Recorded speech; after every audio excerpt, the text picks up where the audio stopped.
G'day, this is Simon at South OC Cars and Coffee. I'm with Adam, who has a standout car of the week. What is it, mate? That's a 1967 GT500 Shelby. It is so beautiful. Check this thing out. Adam, the GT500 is such an iconic car. What drew you to buying one of these?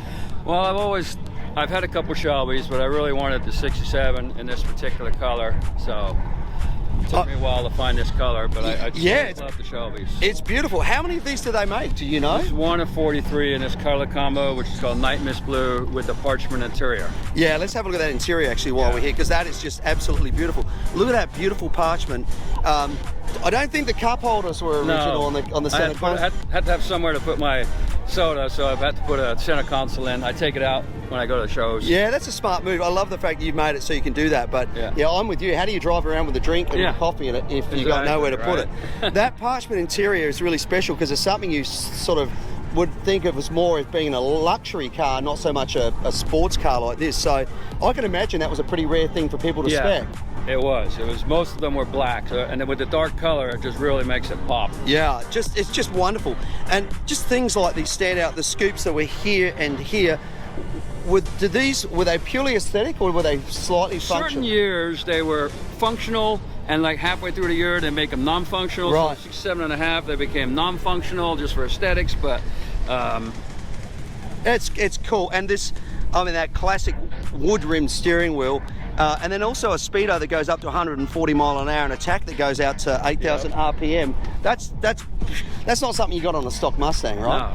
Yeah. So let's talk about how long have you actually owned the car? When did you get the car? I've had it since 2020, so I've had it almost 4 years. How long were you searching for the car, and where did you eventually find it? So yeah, I was looking for this color combo for about 5 years before one even popped up for sale. And I ended up settling for an automatic. It's the only one. I wanted 4-speed, but I kind of like the automatic. And it just took that long for this color combo to come up for sale. Yeah, I can't imagine it's a really common combo. And let's talk about those taillights, because of course they were a famous part of the car as well. They came from Thunderbirds. Yeah, right. Okay. And like Shelby had access to all the Ford stuff, so he took some parts off of this and that, and they actually came from Thunderbirds.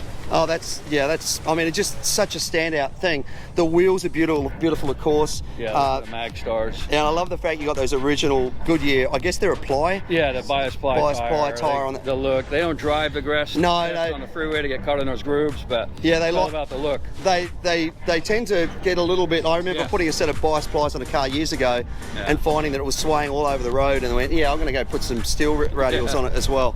Yeah. Push button radio on there, which is super cool.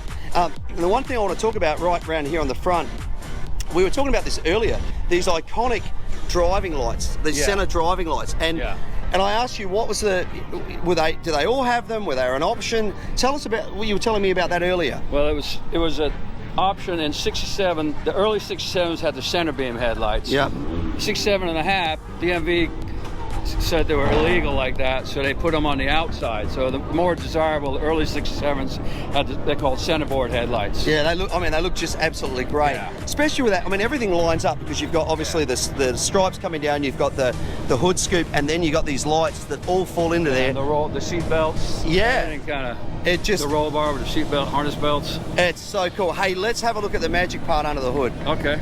That is so clean under there. Tell me about this motor and whether it's matching numbers and all that sort of stuff. Yeah, so it's a 428 PI, which is what came in with the two 4-barrel carbs. Try to keep everything as correct as possible under here, making it look all original. You get the Shelby VIN tag you get over here. Yep. You always want to have on your Shelby. Absolutely. I got a confession to make. See your Ford washer bag that's there? Yeah. Yeah, I have one of those on my 2011 Camaro. I put a cold air intake that needed a delete of the washer plastic bottle. So what could I put in its place? One of these on there. tucked up in the wheel arch. So yeah, so there's a little bit of Ford in my Chevy. So many cool things about this car. When was this? Obviously, this was gone through a complete restoration. Yeah. How long ago was that done?